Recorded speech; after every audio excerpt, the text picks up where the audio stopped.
I have no name, not anymore. I am a wandering spirit, drifting through the darkest corners of the world, places where light dares not reach.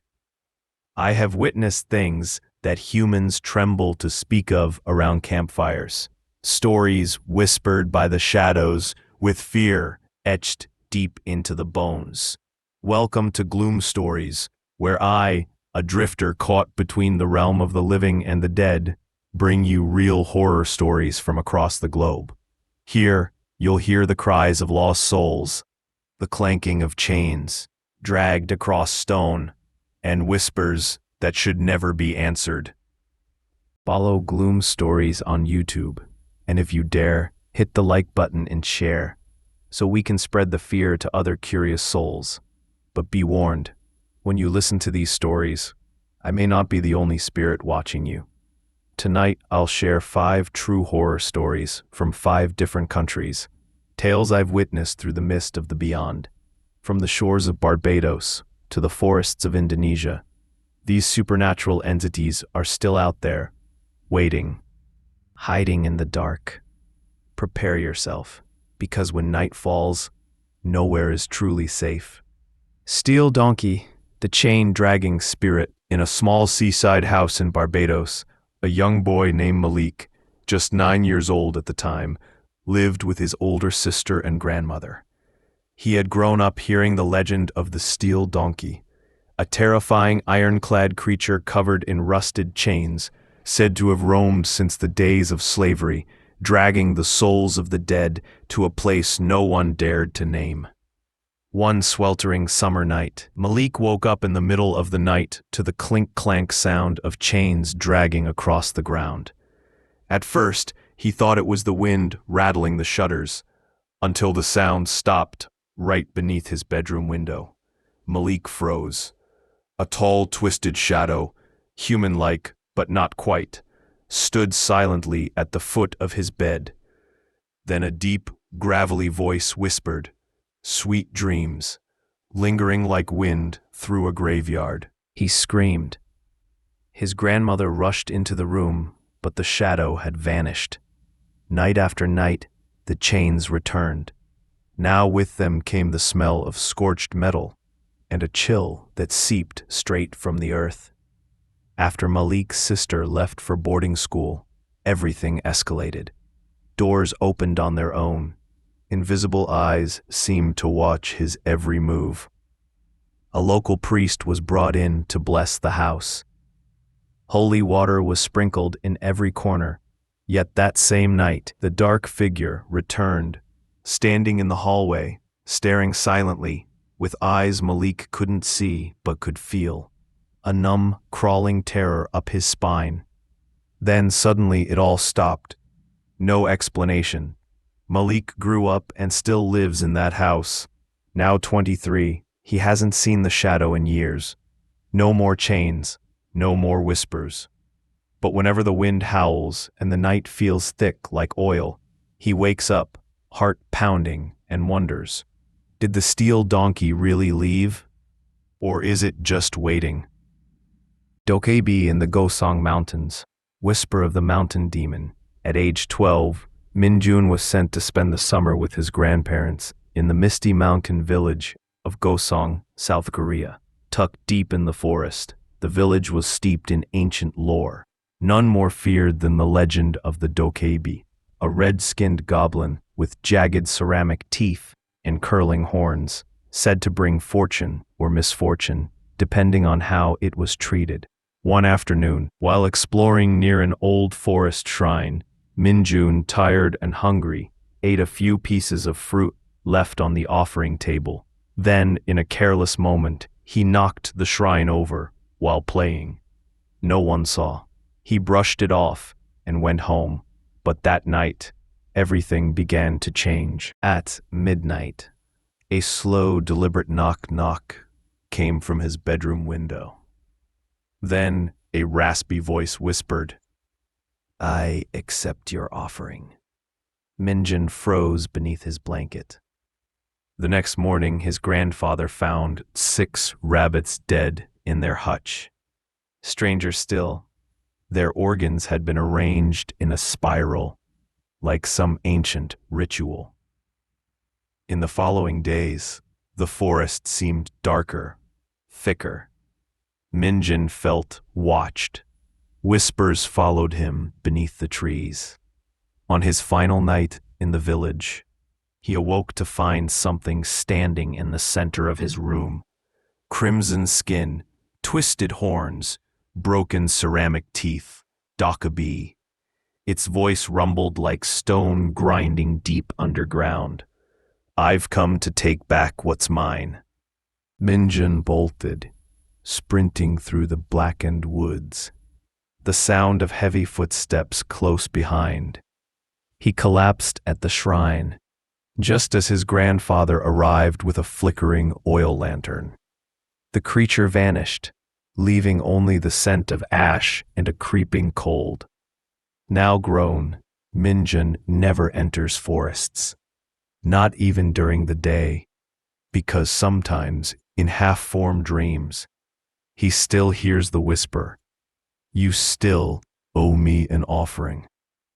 La Llorona, the weeping woman by the river, in a quiet town on the edge of central Mexico, nestled between mountains and winding rivers, children are taught from a young age never to wander near the water after dark, not because of wild animals or rushing currents, but because of her, La Llorona, the weeping woman.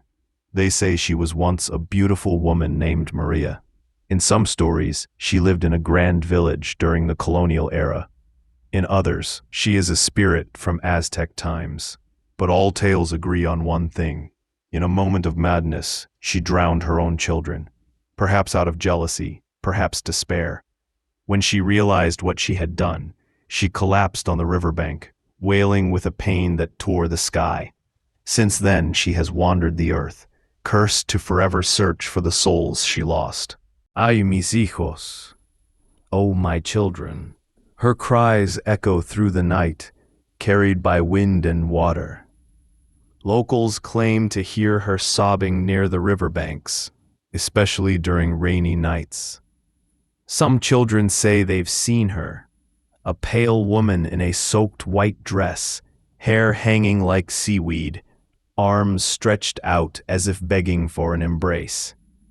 She calls to them in a voice soft as mist, luring them closer to the river's edge, and some don't come back. The elders say La Llorona seeks to replace the children she drowned, that she wanders endlessly, face twisted in sorrow and rage, stealing any child foolish enough to follow her cry. Even now, if you listen closely near water after midnight, you might hear her, just beyond the trees. The weeping grows louder, until it's right behind you. Ay, mis hijos. Popobawa, the bat-winged terror of Pemba, on the lush coastal island of Pemba in Tanzania. There's a legend that still sends shivers through the spine of those who hear it. Popobawa. The name itself means bat wing in Swahili, and it refers to a terrifying spirit said to haunt the island, especially during the darkest hours of the night. Unlike ghosts or demons of distant past, Popobawa is frighteningly recent. Sightings and attacks have been reported as recently as the 1990s, and people are still afraid. What makes Popobawa unique is its ability to shapeshift. It doesn't have a fixed form. Some say it appears as a large bat-like creature with leathery wings, sharp claws, and glowing eyes. Others describe it as a shadowy human figure, tall and hunched, with a voice that growls in broken whispers. But most horrifying of all are the attacks themselves. In 1997, a farmer named Mieka Hamad told his story to local newspapers. He was asleep in his home when a wave of cold terror gripped him. He couldn't move or speak. A heavy force pressed down on his chest. Although he saw nothing, his family in the next room claimed they saw a dark, winged figure standing over him. That night, He didn't sleep. The next morning he did what the legend demanded. He told everyone what had happened, because according to Pemba belief, if a victim stays silent, Popobawa will return again and again. This rule, the need to confess, led to something stranger than just fear. It triggered mass panic. Villagers began sleeping outside in groups, under the stars, believing there was safety in numbers. Fires were lit around sleeping areas to keep the spirit away. Some went as far as smearing pig fat on their skin, believing the stench repelled Popobawa. Religious leaders were called to bless homes. Children were warned not to sleep alone. And yet, the spirit kept coming. Popobawa doesn't discriminate based on age, wealth, or belief. It targets at random, slipping through closed doors and locked windows. Some skeptics claim it's mass hysteria, fear, feeding fear. Others say it's a tool of social control, a way to explain trauma that can't be spoken aloud. But for the people of Pemba, Popobawa is very real. Too many have stories. Too many have heard the footsteps, felt the chill, or seen the shadow. To this day, when power cuts plunge villages into darkness and the night air thickens with silence, people listen carefully. A gust of wind, a creaking roof tile, a fluttering sound overhead, any one of them could be the sign. They say Popobawa always returns. Not every year, not every decade, but always, when you least expect it. Pontianak, the jasmine-scented terror of Indonesia. In the humid nights of Indonesia, when the moon hangs low and jasmine drifts on the breeze, there is one name people do not dare to speak too loudly: Pontianak. To outsiders, she may sound like just another ghost story. But for many Indonesians, she is a terrifying presence, deeply woven into the country's spiritual fabric. A vengeful spirit born from sorrow and rage, the Pontianak is said to be the ghost of a woman who died during childbirth or while pregnant, her soul trapped between worlds, consumed by bitterness and pain.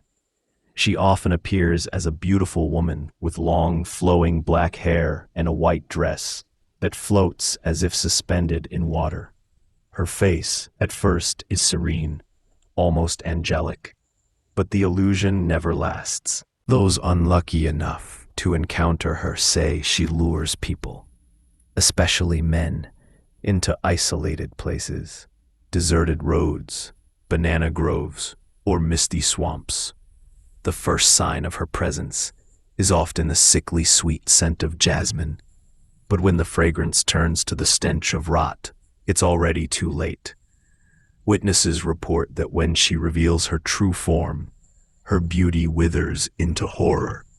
Her eyes go hollow, her mouth opens impossibly wide, and a scream bursts forth that pierces bone. In this monstrous form, she attacks, sometimes gouging eyes, sometimes feasting on organs. According to legend, she rips open her victims with sharp fingernails, especially if they try to run. One of the oldest and eeriest tales comes from the very city that bears her name, Pontianak, on the island of Borneo. It is said that in the 18th century, Sultan Sirif Abdurrahman al-Qadri was trying to establish a trading post there. But construction was halted by terrifying hauntings, screams at night, tools flung by invisible hands, shadows darting between trees. The Sultan, fearing an invasion of Pontianak spirits, ordered his men to fire cannon blasts into the jungle. After that, the disturbances ceased. To this day, the old cannons remain a symbol of protection and warning. Locals still follow old customs to keep Pontianak away. They don't hang clothes outside overnight, believing the ghost is attracted to the scent of fabric drying in the dark. Children are taught not to whistle at night, and pregnant women wear charms to protect themselves. Despite modern life creeping into even the remotest villages, the fear of Pontianak remains. People still glance over their shoulders when jasmine fills the air. Some even sleep with garlic or nails under their pillows, traditional talismans believed to ward her off. Because when the night is quiet and the breeze carries that delicate floral scent, you might wonder, is she near? And if you turn your head fast enough, will you see a beautiful woman smiling in the shadows? Or a nightmare waiting to strike?